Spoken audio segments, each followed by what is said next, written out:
All right, we will just call it what it is here on KCMO Talk Radio, even though we know why it's happening, and we're not even opposed to why it's happening. But Missouri is going to go to special session tomorrow in Jeff City to gerrymander its congressional districts.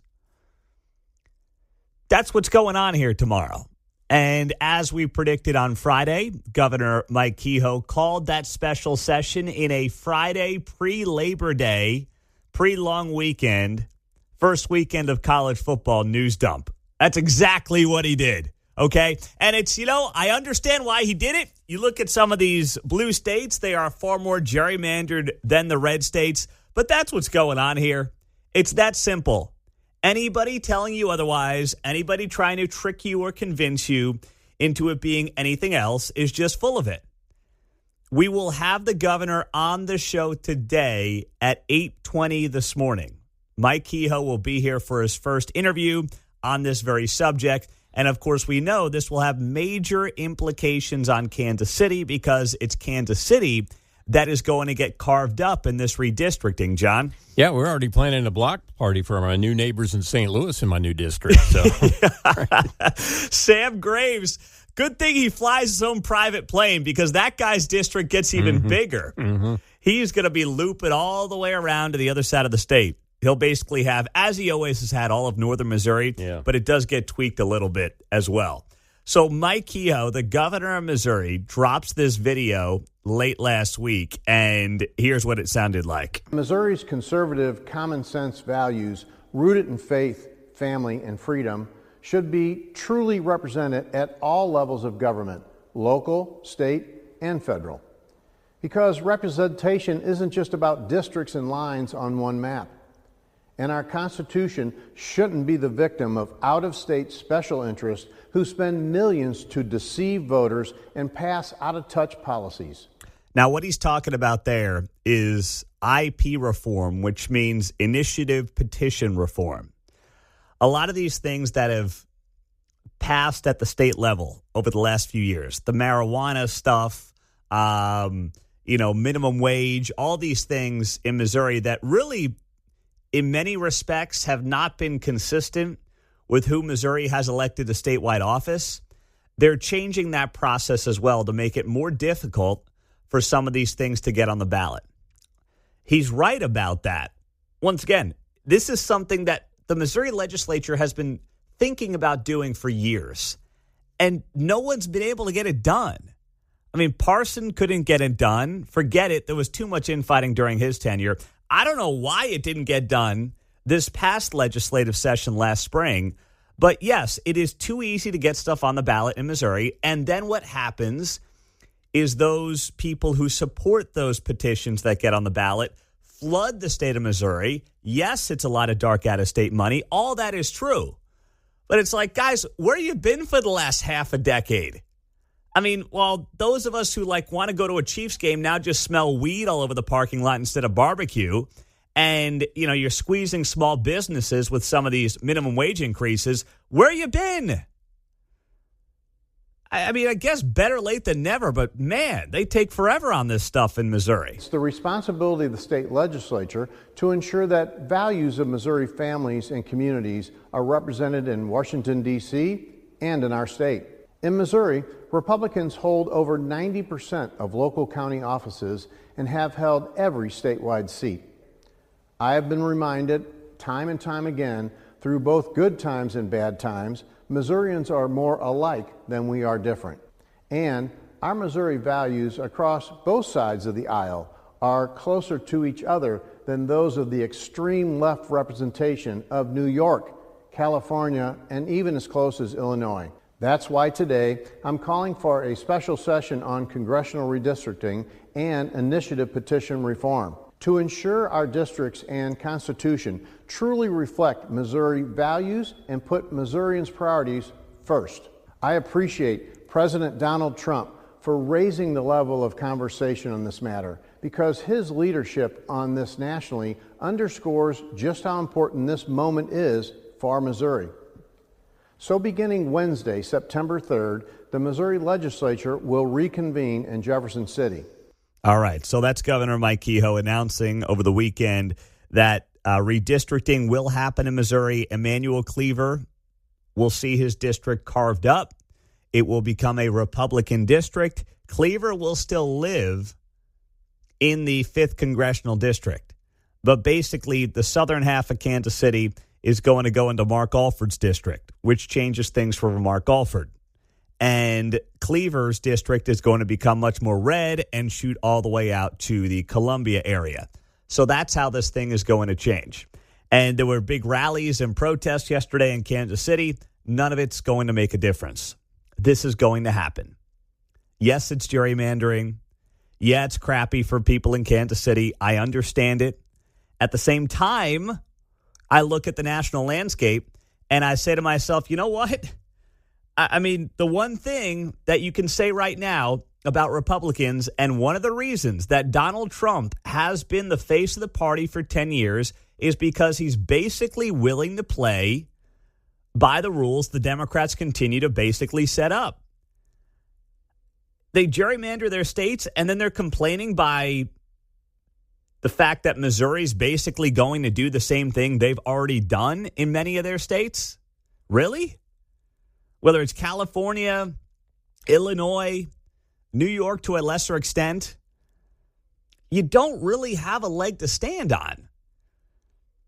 I mean, even Quentin Lucas is very upset about this, and I understand it to some degree. When he redistricted Kansas City, what did they do? They split up the Northland, and they did it on a north-south basis versus an east-west basis, which it had been forever. The Northland used to always be one of the west side and then one from the east side of the Northland. Now they have a south side of the Northland and a north side of the Northland. That basically allowed them to squeeze out a Republican from the Kansas City, Missouri City Council. That's what it allowed them to do. So they're all doing it. To be clear, they're all doing it. That's what's going on here. 913-408-7957. We got a lot to dive into this morning on KCMO Talk Radio. We'll get to you. Steve is in KCK. What's up, Steve? Oh, P, this is what we voted for. What's good for the goose is good for the gander. Once we retire Musty Moo Moo to the car wash, I'm begging, I'm begging you, please, Mr. Mayor, do it. He says he's going to fight injustice and run in his district. Please go down to the Ozarks on his platform of work IDs for illegals and reparations. Fight the power, Mr. Mayor. Please, Mr. Lucas, run for the House. I mean, this is fantastic. I mean, let's get Sharice Davids is under attack here too. We can finally, all the stupid people in Johnson County who keep running for Sharice Davids, she's going to be gone. She's going to be gone as well. I mean, this is the. We'll see if the Kansas legislature moves ahead. Apparently, we don't need any affirmation from the governor to redistrict Sharice out of office either. But man, I mean, they just get angry when we fight back. That's the only time. Well, that's exactly right, Stephen, and that's why we can call this what this is, gerrymandering, but also admit they set the rules here on this, man. Okay, I mean they made the rules on this, and they really can't be upset. Listen, I gotta give Mayor Lucas if he does this, okay, I got to give him credit. If he actually does this and does this mission of Harikari, I got to give him credit. If he's going to fight the injustice and fight, you're talking about him going up against Emmanuel or going up against Mark Alford. We'll have to see how that plays out. And let's do it. Let's have him fall or stand on his ideas, on his policy. This is a good thing. I don't think this is bad at all. Well, it's you know what I know. It's going to be very entertaining for us, Stephen. So thank you, my man. I appreciate you. I can tell you're fired up. You mustard moo. I know you're ready. You're lit there, Stephen. He's feeling good, man. Woo! Wow. He might have won a lot of money too on TCU blowing out Bill Belichick last night. Well, he didn't get the call yesterday, so he's got 2 days worth of excitement bottled up there. Oh, gosh. You see Belichick's coaching debut? Oh, my goodness. All the stars were out, Michael Jordan, everybody, and TCU blasts them last night, 48-14. Did you bet that game, Mark? Yeah, sadly, the blowout cost me. Oh, it's all right. Mark, you had a bad weekend, buddy. It was a bad weekend. You had a bad weekend. Woo! Started with the Army on Friday and went all the way to Monday night. Oh, man. Steven's on one side of the aisle today. Mark's on the other when it comes to how they're feeling today. Woo, man. But it was fun seeing Billy Belichick get blown out. Oh, come on. That felt good, man. Even if you thought UNC was going to win, I wouldn't be putting my money behind Belichick. Jeez. It's a loser's proposition there, Mark. You got suckered into it, buddy. It's okay, though. No, I picked TCU, but I had a prop bet that they stopped passing late in the game, so it kind of hurt me on that. Gotcha. I gotcha. Okay. I knew TCU was going to win. Yeah. Okay. Yeah, please. Coming up on KCMO, there was another Friday news dump in our region, and this one's going to hurt the pocketbooks. We'll tell you about it next on KCMO. So it didn't matter that many of you, hundreds of you, showed up to the Johnson County Board of Commissioners meeting last week and said, I don't know if I can afford to live in my own home because of what you guys in Johnson County are doing to me here on these taxes. They didn't care. Didn't matter to them. And last week, middle of the week, came down that the 6-1 vote would move ahead in Johnson County to increase the Johnson County property tax revenues by 6.5%. So they're going to look at this at the Johnson County Commissioner level and say, well, we're keeping the rate the same. Okay, well, guess what? That's totally irrelevant. Nobody cares. Nobody pays their taxes and thinks about what their rate is. They think about what it means for them in terms of real dollars. And Johnson County decided, I know we've been increasing these taxes and we ballooned our budget basically double where it was less than a decade ago from $900 million to now $1.9 billion. We don't really care. Nope. We don't care one bit. We're increasing and taking 6.5% more. And it's an absolute crime. And credit to Jeff Collier, former governor of Kansas. He is also running for governor here in 2026. He posted on social media over the weekend, the Johnson County Board of Commissioners just slammed property owners with a staggering 6.5% tax hike. That is 250% higher than the inflation rate, completely ignoring a room full of desperate taxpayers pleading for relief. This outrageous increase is just another example of property taxes spiraling out of control. And it's high time reckless government spending gets reined in. Enough is enough. Stop fleecing the people. Attaboy, Jeff Collier. Woo! I'm fired up when I see a post like that. My question is simply this. We've heard a lot of talk from Kansas Republicans about doing something regarding property taxes. And the conversation always was basically around the idea of whether or not they should try to cut state property taxes. Your state portion of property taxes is nothing compared to your county, compared to your city, compared to your schools. The state is like a fraction of those other three major property tax funders: county, city, and schools. So if the state's getting serious, and this is something that Missouri should look at as well, we know about all the issues in Jackson County and the problems that have happened on that side of the state line. But what they should really do is figure out a way at the state level to basically tell these counties to get their house in order. That's what needs to happen. I understand inflation. I understand population growth. But Johnson County, Kansas, going from $900 million to a $1.9 billion budget in the last decade, I mean, that should bother anybody. And this is not a Republican, Democrat, left, right, red, blue issue. This is just, if you care about taking care of your taxpayers, if you care about your property owners not getting totally squeezed, then this should be important to you. And there's a lot of people that I happen to disagree with on some of the national stuff, But I see them all the time, and they're like, it's out of control what this county is doing. I hear from Overland Park residents who probably don't like some of the things that I believe in when it comes to the national news scene. That's okay. That's cool. They understand that their cities and their counties are completely out of control. They get it.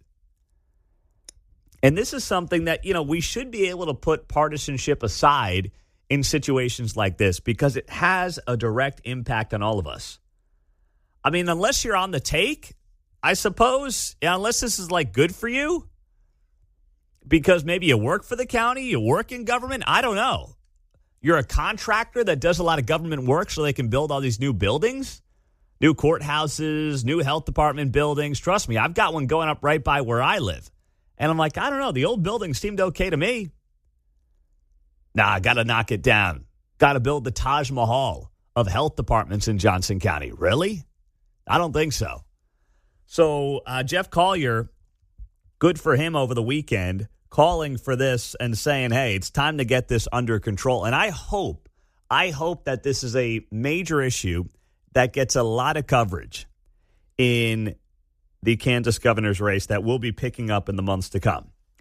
In the meantime, if you want to pay your property taxes in Johnson County or Jackson County for that matter, you might want to play the Powerball. There was no winner last night of the $1.1 billion Powerball jackpot.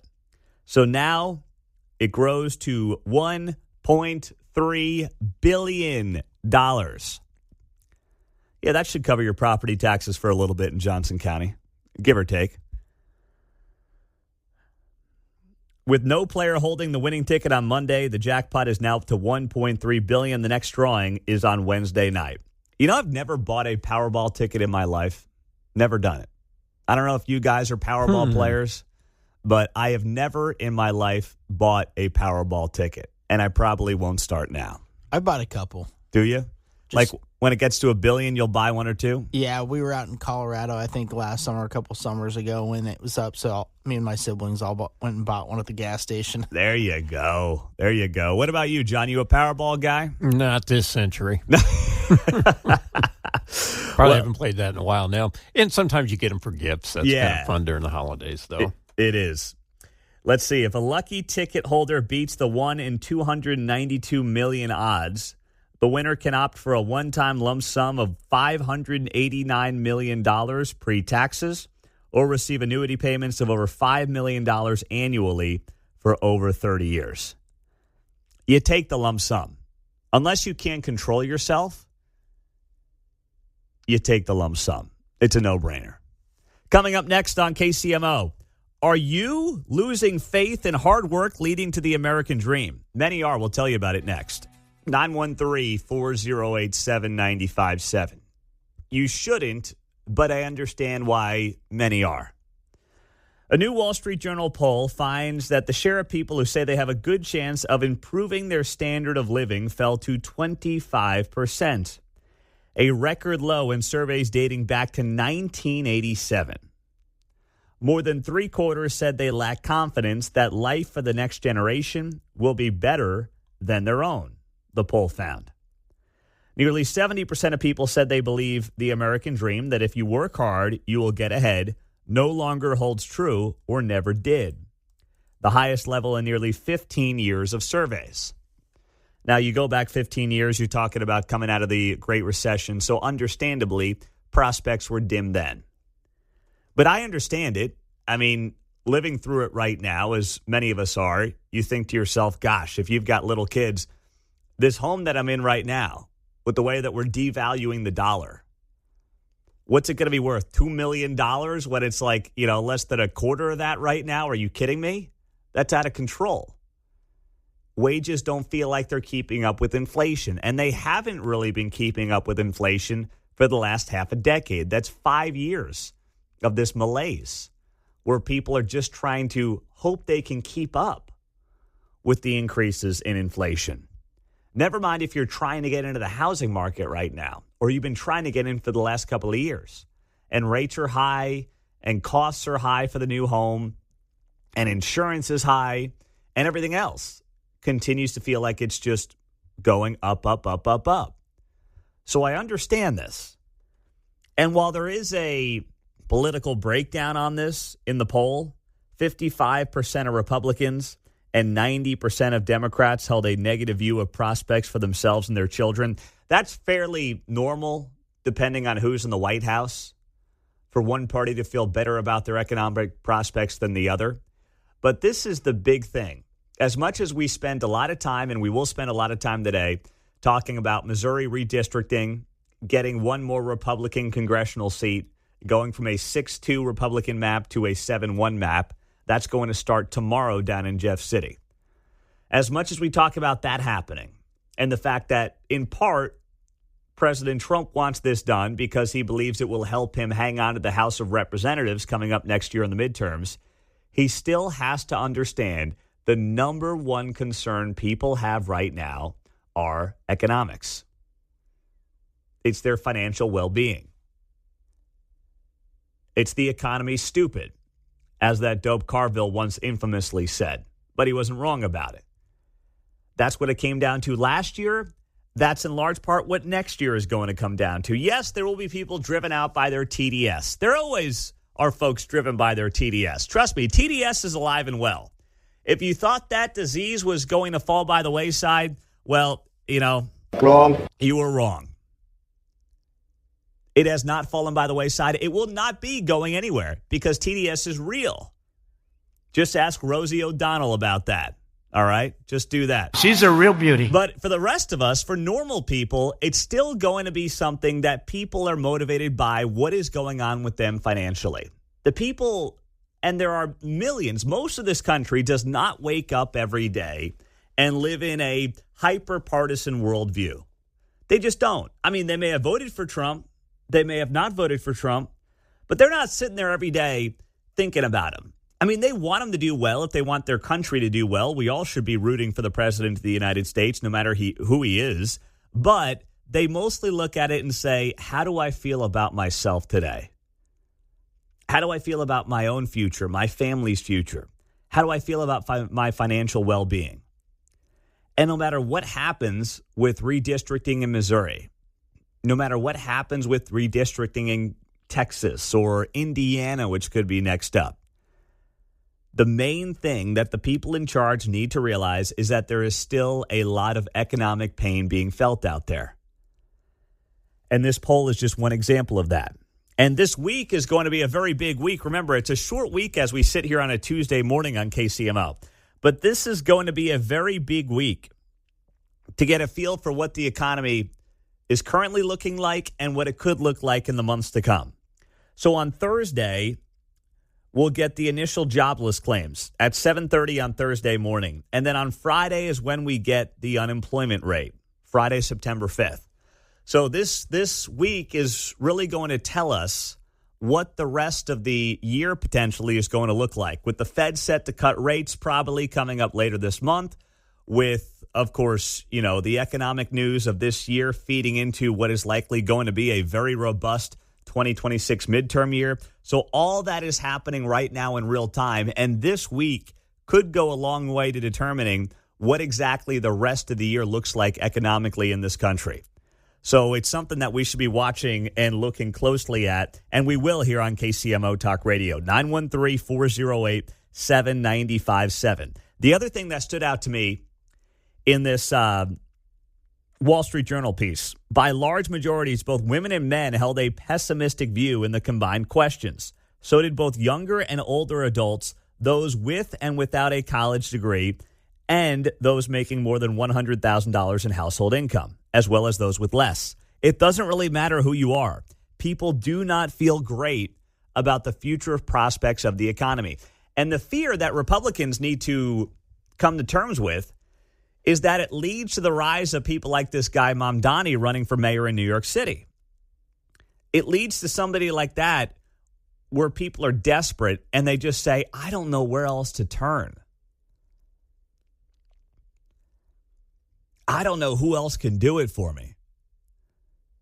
But when people are desperate, when they feel like there's no future, when they feel like their kids can't have as good of a chance or a better chance of success as what they had, that's when they throw their hands up and they say, well, this guy sounds good.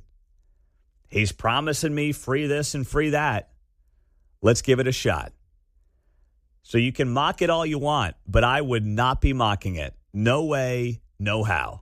That is not something that anybody, especially on the right, should be doing, taking any of this stuff lightly. Not a chance.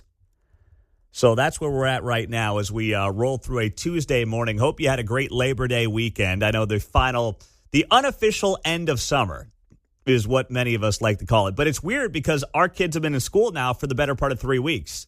You know, in many parts of the country, the kids are just going back to school this week. Today, tomorrow, will be the first day of school for many kids around the country. But for those of us in our neck of the woods, of course, you know, they've been in there for almost a month at this point. My goodness. But they're off today, which I don't understand. Mark, can you explain to me, because your kids have been in school longer than mine, why is today an off day? Can you explain that to me? I have no idea. It feels like Olathe has some weird random off days. I mean, is it only them? I don't know if this is other school districts. Maybe you're right. Maybe Shawnee Mission's in. Are they? Yeah. I mean, this is ridiculous. They had a half day on Friday. They were off yesterday, understandable, and they're off today. It's like, you just got there. What are you doing? There's literally nothing to do. You barely know the kids' names. Jeez. They're going to forget their names by the time they come back. Well, after 5 days, you just start to get in a rhythm. You learn the kids' names, and then you give them 4.5, 5 days off, and it's like, who are you again? Johnny, Sally, Susie, Claire? What's your name? Oh, gosh, whatever. Tomato. I don't understand it for the life of me. I mean, these school districts, they just willy-nilly throw this stuff together. And maybe you're right, Mark. Maybe it's unique to where we're at, but that could be a good Tirade Tuesday. Don't forget, today is Tuesday, so our Tirade Tuesday segment comes up at 8:30 this morning on KCMO. It is not Monday. It is Tuesday. Mike Kehoe is going to be on the show at 8:20 as well, the Missouri governor. And yesterday I posted on social media, Mike Kehoe joins us Monday at 8:20. And a bunch of people corrected me, and they said, you mean Tuesday? I was like, yeah, I'm thrown off. It's okay. I appreciate you correcting me. I got a lot of that. I'll deal with it. It's fine. Oh, my gosh. But, yeah, kids are getting back into the swing of things right now. Emmanuel Cleaver's not a happy man, but he's not making any freaking sense about it either. I mean, he's like his own worst enemy on this stuff. My goodness. So Emmanuel Cleaver, the Kansas City congressman, of course, longtime and former mayor here, a staple, a political figure as big as they come in Kansas City, is possibly on his way out. Because as Missouri Governor Mike Kehoe lined out on Friday in a Friday news dump, and Kehoe will be on the show at 8:20 this morning, they are going to special session tomorrow in Jeff City. Their second one of the year. Remember, they had one in June to pass funding for the Chiefs and the Royals. Now they've got another one coming, and this one is tied into initiative petition reform, which is the thing that makes it very easy to get stuff on the ballot in Missouri, like legalizing marijuana and minimum wage increases and things like that. They'll finally do something about that, and they'll also redraw the congressional districts. And this will hurt Emmanuel Cleaver. Emmanuel Cleaver's district will go from a solid blue to a red-ish district where, unless the stars align for him, he's in major trouble when he runs for re-election next year. His district is basically going to cut Kansas City in half on the north side of Jackson County and then go all the way out east towards Columbia. That's how Emmanuel Cleaver's district is now going to look. So there was a big rally yesterday in Kansas City, and there's a bunch of people out there chanting and cheering and, upset about this. And I understand it. Like, it's gerrymandering. Let's call it what it is. It's gerrymandering. There's no doubt about it. But Emmanuel Cleaver's not helping his case, because he's not making any sense. Here was Emmanuel Cleaver to Channel 41 yesterday talking about the fact that he's likely going to get squeezed out with his congressional district. You could have two people fighting legislation in the state, in the national capital, and the school district wanting one side to win and realize that the other side will do damage. So what happens? I mean, that is just absolutely mind-bending. Do you know what that meant, John? I don't. Okay. I didn't know if what he's taking is on sale anywhere. might be interested in that part. But I mean, even Biden's it's like, what are we talking about? Joe's sitting there listening to Cleaver saying, "What he's taking whatever Biden took. That's what he's taking, John." Mm-hmm. That didn't make bending that politics works one side against the other. Didn't make any sense. No, whatever that was meant nothing to me. I mean, here's Emmanuel Cleaver trying to make the case for why we shouldn't split up Kansas City in the way that it's being split up. And he's talking about the school board being against something else, and that's not good for Kansas City. I mean, I've listened to this clip half a dozen times, and I'm going to play it once more to try to figure out what the heck this means. You could have two people fighting legislation in the state in the national capital, and the school district wanting one side to win and realize that the other side will do damage. What? So what happens? I mean, that is just absolutely mind-bending. Okay, one more chance. Anyone? Bueller? Does anybody know what that means? Because I have no clue what Emmanuel Cleaver's trying to say with that. I mean, this guy is trying to make the case for why they should not basically gerrymander his district and squeeze out Kansas City. And that's the case that you're making, Congressman Cleaver. My gosh, man. You got to learn to help yourself here. On the text line, Pete, he's talking about doing damage to his district. I guess he's the only one who's allowed to do damage to his district. Oh! Show some RESPICT. Wow. Okay. All right. There you go. So here's something else that Emmanuel Cleaver had to say to Channel 41 yesterday. It will render people in Kansas City essentially silence and powerlessness. Kansas City is roughly 70-something% Democratic, and if you tear Kansas City, tear it apart, put one portion of the Kansas City area in one district and one portion in the other, the chances are they get no representation. All right. Well, he's getting a little better. He made a little more sense there. That was a 31-second clip that could have been probably summarized in about 12 seconds. Well, he was a little clearer being confused, I think. To your point, a little clearer on that. I kind of follow the confusion. Oh, my gosh. It's like, dude, you got to be your own best advocate here. You can't be urinating in the wind and hoping it doesn't hit you in the face, and that's what happened to Cleaver on that one. I mean, dude, you've had weeks to prepare for this moment. We all knew this was coming. And then you got your chance. You talk to the media. It's not like Emmanuel Cleaver's nervous. I mean, the guy's been a figurehead in this. He was a preacher, for crying out loud. He was a reverend. He's not afraid of talking. I guess he still is, technically, right? Is that how it works? Mm-hmm. Once you are one, you're always one. It's like he's not nervous. He theoretically knows how to speak. It's like, man, you've got a case to make here on behalf of your constituents, on behalf of Kansas City. And this is the gobbledygook you get? Jeez, man. I mean, I kind of want to feel for you here on this, but I just can't do it. I can't do it when this is what you're giving us to work with, which is absolutely nothing of substance. My gosh. 913-408-7957. You guys are rolling in with the text on a Tuesday, but they've got to be FCC compliant. You can't text the show. That's the beauty of the text line, huh? Well, they can say what they want. But you can't text the show and then give me something I can't use on the air. You're killing me here, Smalls. Come on now. Jeez. We should come up with some fun words to substitute. Put the code words on the website. That's what we can do. Oh, boy, on the text line. Pete, holy cow. Cleaver speaks like that, and he's a congressman? How is this possible? And, ask Kansas City voters that. I don't know what else to tell you. I mean, that's not on me. There's something wrong with him. I don't know. You do with that what you want. But he's not helping his cause here at all. I will reach out to Congressman Cleaver today. I will try to get him on the show. He's been on the show before. I don't know if he's been on in this building. I know he was on in the old building a couple of times, but that's going back 5.5 years at this point. But I will get him on the show, or try to get him on the show.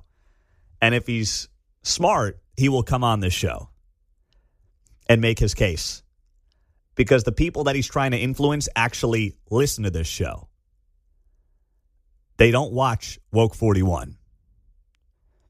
And in honor of the Reverend, before we get to what happened on a major cable news channel this morning, a bombshell, as some would call it, this in honor of the Kansas City Congressman. At the car wash. When you've lost one of your own, one of your most prominent voices, that is not a good sign of things to come. 7:21, good morning, happy Tuesday. Hope you had a great Labor Day weekend. Glad you're here with us to start off the short week on KCMO 95.7 FM. Morning Joe Scarborough, is now lost within his own political party on this issue of violent crime in major American cities. If you did not hear this, and you probably didn't because it's 7:20 on a Tuesday, and he said this here in the last 30 minutes or so, Morning Joe had this to say after, as you just heard from Fox News at the top of the hour, 54 people were shot in Chicago over the weekend, 8 people killed. Thankfully, here in Kansas City, we are not coming out of the long weekend, and we are not as focused on heinous violent crime like we have had to cover the last 3-4 weeks. Last week, of course, we had that prominent shooting at 13th and Grand, but we have not had to talk about that because it was not an overly violent weekend here in Kansas City, and thank goodness for that. But it's continuing to be a national storyline because of what's gone on in Washington, D.C. the last few weeks, where, of course, the White House federalized that police department, offered up National Guard help. And now you've had this debate going on to our north in Chicago, where the president said, maybe I'll help you guys. And their mayor and their governor's like, no, you will not help us. It's like, really, guys? Really? And then Labor Day weekend, what happens? They had 8 people killed, 54 people shot. The president of the United States posting on his social media here in the last hour, Chicago is the worst and most dangerous city in the world by far. Governor J.B. Pritzker needs help badly. He just doesn't know it yet. I will solve the crime problem fast, just like I did in D.C. Chicago will be safe again and soon make America great again. That was from the President of the United States.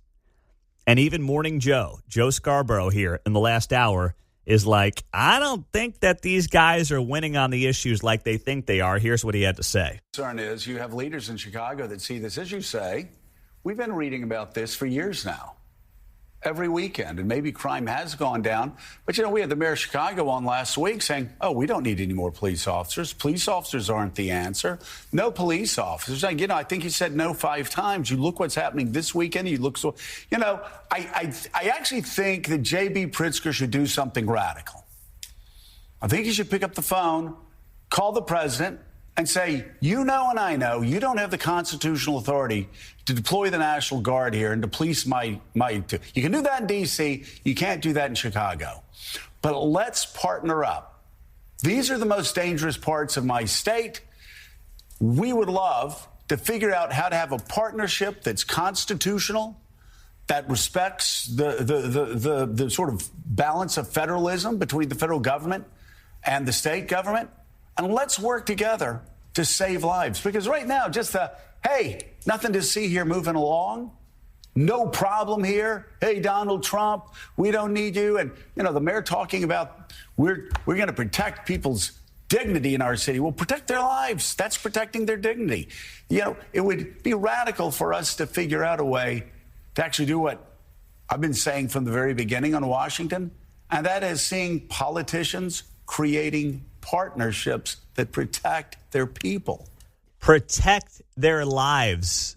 That's how you protect their dignity. That's a great line by Joe Scarborough. Never thought I'd say that, but that's a great line. You protect their dignity, you protect their lives. That's outstanding. I don't know what he's taking lately, but he sounds good. I mean, whatever he's on, man, it's an about my face. bingo card. I can't find that anywhere. No, that was not on my list either. Unbelievable what's happened to him here lately. He sounds really good. He's making sense. And he's right. It's the same thing for Quentin Lucas here in Kansas City. These guys, these mayors, these governors who are just like, nope, don't want his help. Nope, he's a bad guy. I don't want the president's help. It's like, wait, hold on. As Scarborough just laid out right there, say, I would like your help in a way that is constitutional. You know, D.C. is its own island, right? I mean, the federal government can more or less do what it wants with Washington, D.C. It's not protected by federalism like states are. But if you're Quentin Lucas, if you're Brandon Johnson up there in Chicago, J.B. Pritzker, the governor of Illinois, just say, yeah, you know, of course we all want to save lives. And you know what? It would be good for your political party to try to win back some of those swing voters by admitting, yeah, we've got a problem. Yes, we want to, of course, clean up our streets. Of course, we want to make our city safer. And yeah, if it means working with this guy and he's offering some federal help, whether it's through the National Guards or DOJ, whatever it might be, we'd love to work with them on it. We'd be happy to work with them on it. That's the smart thing to do right now. It's an absolute no-brainer to go down this road. But instead, these guys don't want to do it. And I don't know if it's because of political pride or because of just political stupidity. I'll take number 2. Yeah, that's probably a good bet, John. It probably is a really good bet to take number 2 because nothing else makes sense. They can't take off the blinders and see what's going on and realize that actually by shifting themselves to the middle, they help themselves politically as well in this process. But instead, they'll throw their hands up and say, nope, nothing to see here. Things are great. It's like, nah, the data suggests otherwise. Why would that be? They don't know what the they're doing. Do you understand that? We are just over 10 minutes away from our conversation with Missouri Governor Mike Kehoe, his first conversation since he announced over the weekend that a special session will begin tomorrow down in Jeff City, where they will redistrict the congressional map. Emmanuel Cleaver is likely to be squeezed out. Yes, that's going to happen. And Mike Kehoe will be here in just over 10 minutes to talk about that announcement from late on Friday here on 95.7 FM KCMO. So make sure you are streaming us this morning on your Alexa, on your Google Home. Just tell it to play KCMO Talk Radio or on the KCMO or the iHeart app. So this is just a post that I saw over the weekend that I've been spending a lot of time over the last 2 or 3 days thinking about. And I shared it on X. You can see it there. And it comes from Catherine Boyle. Catherine Boyle is a writer and a partner with the organization A16Z. They do software, but this post went viral. It got 1 million views over the weekend. And I thought to myself, gosh, if she's right, that's going to be fascinating for the future of this country. She posted here, elder millennials are going to be the most politically engaged and relevant leadership cohort for the next 40 years. It's because this pocket of millennials, she framed it as 1980 to 1987, remember the before times vividly. Home ownership, landlines, car phones, dial-up internet, but also a hegemonic nation and normal American life before everything got weird. Younger generations didn't experience it. Older generations may have taken it for granted. They'll dominate the left and the right for a simple reason. They remember. Now, I would change the years on that post. I think that there are people born in the early 90s who remember the before, who remember what she referred to here as like normal American life before everything got weird. And I think that she's right. I mean, if you were born in the late 90s, you don't remember a lot of it. If you were born in the 80s into the early 90s, you do remember life before everything got weird. Everything got basically just, upside down. What's left is right, what's right is left, what's up is down, what's down is up. And you look at it and you say, okay, look at the up-and-comers right now in the political landscape. You see J.D. Vance, right? You see this guy, Mamdani, in New York City mayoral candidate. You see Alexandria Ocasio-Cortez. You look across the board on the left and the right, and you are seeing basically Gen X getting skipped right over. Not saying it's fair, not saying it's right, but it feels like that's what's happening to some extent in the political landscape. You're seeing a generation get skipped over. We've had 3. Now, look at the presidents outside of Obama. And Obama technically is on that border of baby boomer Gen X. But you look at Bill Clinton, George W. Bush, and Donald Trump, the guys who have basically been in power when we get to 2028. These guys will have been in power for the last 35 years. They were all born within 3 to 4 years of each other. It's an amazing, amazing statistics that Bill Clinton, George W. Bush, and Donald Trump, who will have been president when all is said and done for basically, 20 of the last 32 years, and Joe Biden, throw him into that category as well. They're all born within basically 5 years of each other. That's amazing. They're all basically about the same age.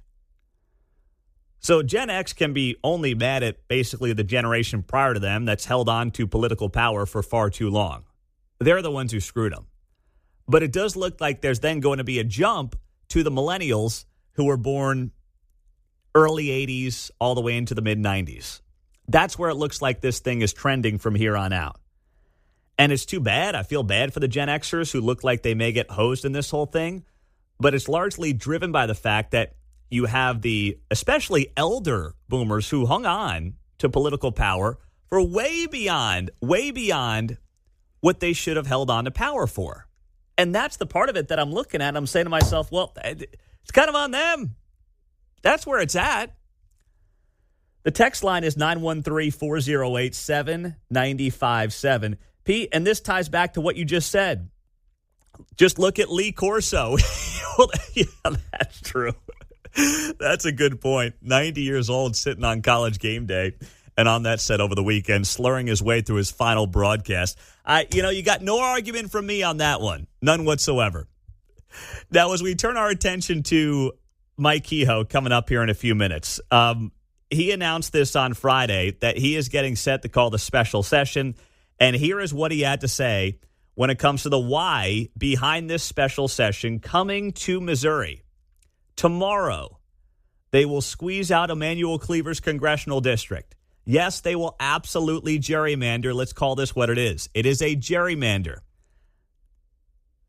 Here's what Mike Kehoe said about it. It splits fewer counties and municipalities than the current version while preserving 2 congressional districts as they currently stand. And it retains each member of Missouri's current congressional delegation in their current districts. Again, no existing member will be displaced. They will all still live in their current district. It's simpler, cleaner, stronger. After a lot of thought, prayer, and conversation, I want to assure you that this is not a decision I've made lightly. I hope the legislature will work together to pass this map and critically needed IP reform to stay true to our Missouri First values. This is about clarity for voters and ownership of our future. And with the Missouri First map, we can deliver. Thank you, and God bless. All right. Mike Kehoe is somebody who I think will be and already has been a really good governor for Missouri. But this is not about anything other than pure political power. That's it. Doesn't matter that, we're keeping counties whole and the people that represent their current districts are still going to live in those districts. That's a nice way to spin it. But let's be honest. This is being done for raw political power. And the one thing Mike Kehoe did not say in this 3-minute video is the real reason for why they're doing it. The real reason is because they were asked by D.C. to do it. And yes, they're gerrymandering the state. And they're doing it because, frankly, you can look at a lot of the blue states that are hyper-gerrymandered. They're responding to what other states have already done. That's what's really going on here. The media is overly obsessed with this New York City mayor's race, but it's because many of them live there and will be impacted by it, so they want the rest of the country to care about it. I don't think it's as big a national story as Fox News or MSNBC or any of them make it out to be. That being said, they talked about something this morning that ties into an experiment we have tried here in Kansas City, and that is free bus services. So that is one of those things that the guy running for New York City mayor, the leader, and he's a self-described socialist, Mamdani, has advocated on behalf of having free buses and, basically just free everything. That's part of the plan. Everything's free. Whatever you want, we got it to you. It's free. It's free. It's free. That's my pitch. Everything is free. And it's probably going to land the guy in the mayor's house. I me's probably what's going to happen here because people are just suckers for the free word. People are aroused. I haven't seen people so aroused in a very, very long time. It's crazy. That's what you see, though. So this morning on MSNBC, they're debating this free buses. And the guest on the show is their former mayor in that city, Bill de Blasio. Remember him? He kind of looks like Big Bird. I don't know. Striking resemblance. Yeah, there's definitely a resemblance there. So he touts some of Mamdani's proposals, including free buses. Here's what he had to say.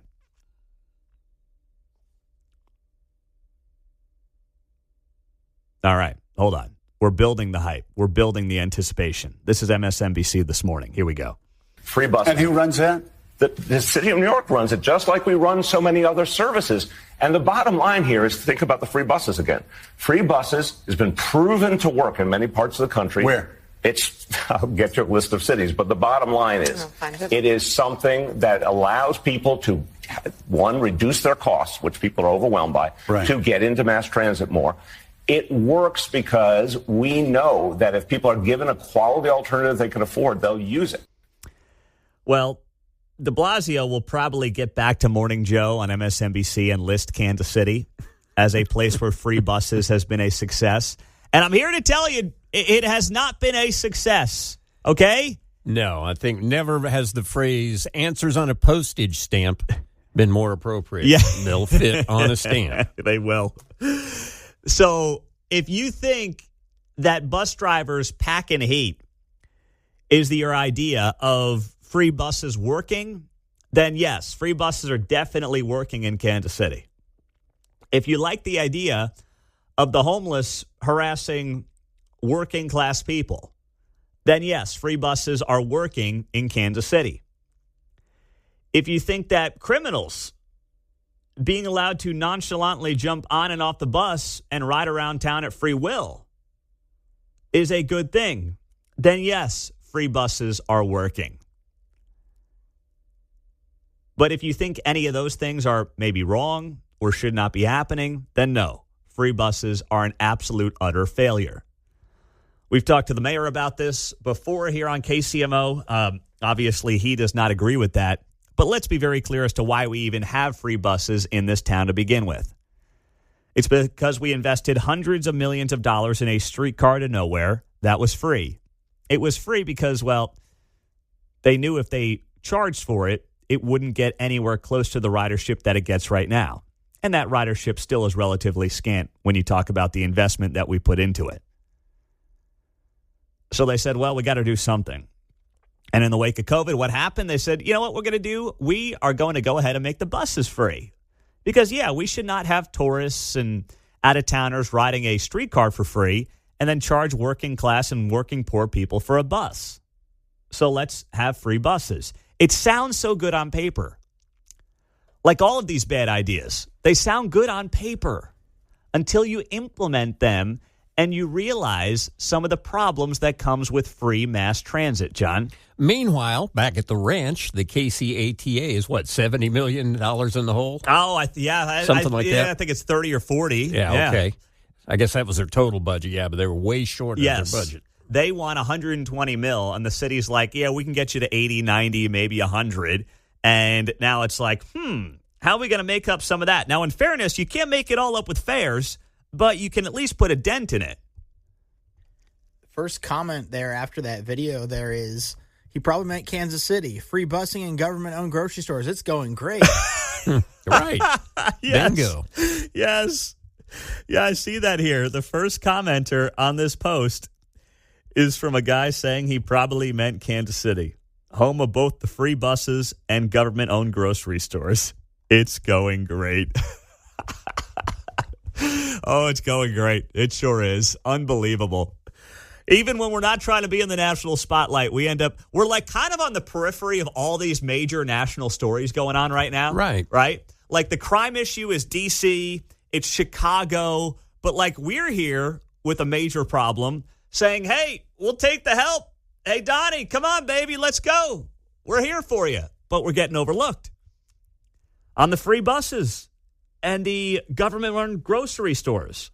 Well, yes, the Market Fresh was not a true government-run grocery store. It was subsidized to the tune of $30 million, so certainly got plenty of money from the city. We're kind of like just on the outside of making the inside of all these big national stories and what's happening around the country. But we've got a lot of examples of those things failing right in our backyard. And that's the frustrating part as well.